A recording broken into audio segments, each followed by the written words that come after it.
Morning everyone, this is my beautiful WR. I put 4 things onto the bike that did not come with it so far, and I'd like to give you a very brief rundown on what those are, maybe some pros and cons of each one. And so let's get into it. First thing, as you may have noticed, the mirrors have been replaced.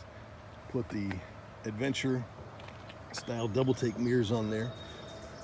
They seem to be well made, they're easy to install.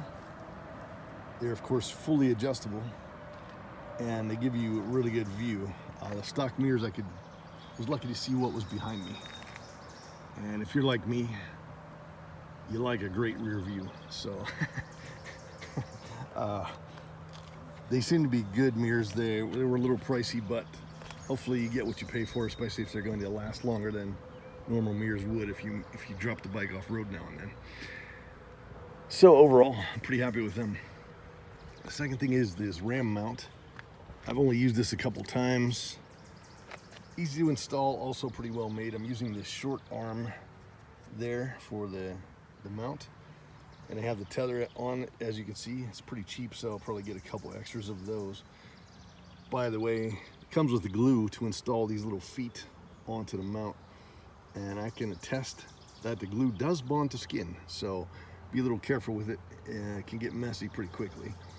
But the mount seems to work well. The phone seems to be secure, and I really don't have any complaints so far, but again, I haven't used it much yet, so more on that down the road.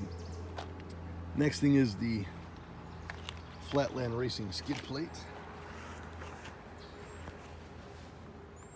I like the wings here on the side. I like the protection it affords the whole way in the front, the whole way in the rear, back to about here. Very easy to install with just 4 bolts. Although I did have one other YouTuber tell me that the bolts were pretty cheap and his stripped, so then he had all sorts of trouble getting those out and putting new ones in. Thankfully, I didn't have that problem. The skid plate is made out of pretty thick aluminum, so it should provide very good protection. And I think the price was reasonable, so I'm pretty happy with that. The last thing is the Wolfman Enduro tank bag, which, as you can see, I've put on my rear fender. Why did I put it there instead of the tank? Number one, the straps that came with the tank bag, if you follow the instructions exactly that come with a product, it simply doesn't work because of the thickness of this frame piece in here. You try to put it around there and install it exactly as they tell you to, the straps are simply not long enough. Now, I might have been able to get it to work, but actually I prefer to have it back here. On the tank, I tend to sit pretty far up on the seat, and it was getting in the way a little bit.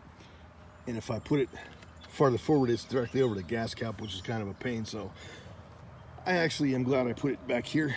It's on there pretty solidly. It's not going to go anywhere. Has a nice amount of storage inside. It even comes with a little removable pocket.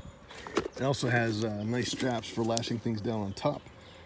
And it comes with a thing that fits on top that has a clear window to it, so you could put like a map or something in there if you want to. And it seems to be pretty well made. It's supposed to be 100% waterproof, and I like it. The only con against the bag is it was pretty expensive, like $150. Now, I didn't compare what was out there with a lot of competitors, but yeah, I think maybe it's about $50 too expensive.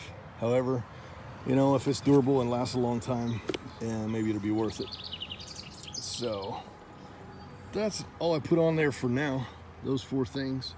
And there may be more in the future. As I put more on, I'll talk about them, and I'll give you more feedback on the ram mount when I use it over a longer period of time. For now, this is WR Jockey. Ride safely, ride smart. Thanks for watching. Have a great day.